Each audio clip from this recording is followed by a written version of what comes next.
नमस्कार मित्रों, history research point पर आप सभी का स्वागत करता हूं। अध्याय 11 है आधुनिकीकरण के रास्ते। एनसीईआरटी हिस्ट्री क्लास 11 विश्व इतिहास के कुछ विषय चैप्टर से संबंधित यह सीरीज है, सबसे लास्ट सीरीज है आधुनिकीकरण के रास्ते। इस चैप्टर से संबंधित कुल 20 एमसीक्यू मैं आप लोगों के सामने लाया हूँ।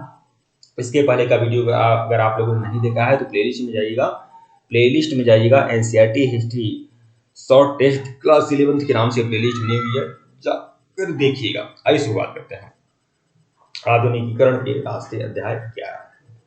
प्रश्न 1 है, जापान में किसका शासन था? जापान में जो शासन था किसका शासन था? तो शिकोकू का शासन था जापान में। सी जो है ऑप्शन सही है आपका।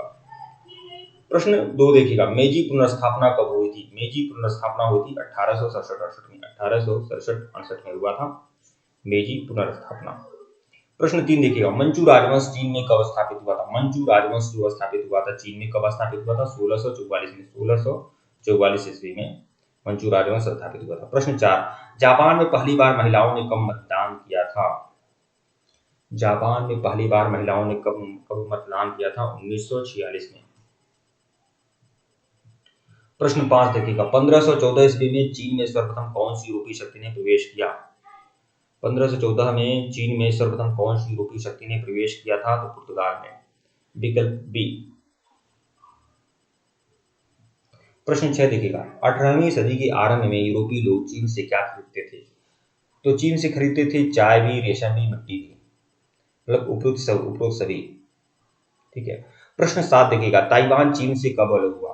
ताइवान जो है चीन से अलग हुआ है 1949 में। 1949 में। प्रश्न 8, कुओमिंतांग पार्टी का संस्थापक कौन था? तो डॉक्टर sun yat-sen। प्रश्न 9 देखिएगा, जापान आने वाले पहले यूरोपीय कौन थे? जापान आने वाले पहले यूरोपीय कौन थे? डच, अंग्रेज, पुर्तगाली या फ्रेंच? तो पुर्तगाली थे। देखिए मित्रों, अगर इसके पहले का वीडियो नहीं देखे हैं तो प्लेलिस्ट में जाइएगा। NCERT history short test class 11 के नाम से प्लेलिस्ट बनी हुई है, जाकर देखिएगा। और ये सभी सीरीज बहुत ही ज्यादा महत्वपूर्ण है। प्रश्न 10, क्योटो का नया नाम क्या है? क्योटो का जो नया नाम क्या है? टोक्यो। मतलब पहले टोक्यो का पुराना नाम क्या था? क्योटो था। ठीक है। प्रश्न 11, प्रथम अफीम युद्ध किसके बीच में? प्रथम अफीम युद्ध के बाद कौन सी संधि संपन्न हुई थी? अच्छा, प्रथम अफीम युद्ध के बाद कौन सी संधि संपन्न हुई थी? तो यह संधि हुई थी नानकिंग की संधि। नानकिंग की संधि हुई थी। प्रश्न 12, अमेरिका ने किस वर्ष जापान पर परमाणु बम गिराया था? 1945 ईस्वी में। प्रश्न 13, चीन किस महादेश में स्थित है? तो एशिया महादेश में चीन स्थित है। प्रश्न 14, जापान कहाँ स्थित है? यह भी आपका एशिया महादेश में है, एशिया महाद्वीप में है। प्रश्न 15, मंचू सम्राट जिएनलुंग ने 1757 ईस्वी में एक राजआज्ञा जारी करके यूरोपीय व्यापार किस बंदरगाह तक सीमित कर दिया था? तो कैक्टन था। ठीक है। प्रश्न 16 देखिएगा, द्वितीय विश्व युद्ध के पश्चात जापान ने मित्र राष्ट्रों के सेनाध्यक्ष मैकआर्थर के समक्ष कब समर्पण कर दिया था? तो यह 2 सितंबर 1945। ठीक है। प्रश्न 17 देखिएगा, टोक्यो का पुराना नाम क्या है? टोक्यो का जो पुराना नाम था वह था क्योटो। प्रश्न 18 देखिएगा, 1911 में चीन की क्रांति का नेतृत्व किसने किया था? तो चीन की क्रांति का नेतृत्व किया था डॉक्टर sun yat-sen ने। प्रश्न 19, अफीम का युद्ध किन दो देशों के मध्य में लड़ा गया था? तो चीन और ब्रिटेन। और इस युद्ध के पश्चात कौन सी संधि हुई थी? नानकिंग की संधि। नानकिंग की संधि। प्रश्न 20 देखिएगा, इस सीरीज का सबसे आखिरी प्रश्न, जापान और चीन किस क्षेत्र में आते हैं? तो जापान और चीन जो आते हैं वह किस क्षेत्र में आते हैं? तो सुदूर पूर्व में आते हैं।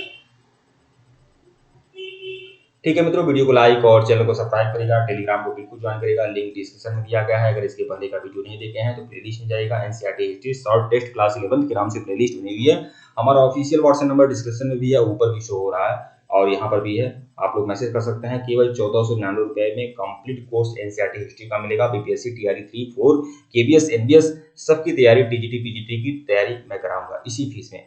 और पूरा 2500 एमसीक्यू की सीरीज मिलेगी, फुल एक्सप्लेनेशन के साथ मिलेगी। साथ ही साथ आप लोग को hand retain notes, PPT notes, lectures video के सारे नोट्स आप लोग को उपलब्ध कराए जाएंगे। धन्यवाद आप लोग को।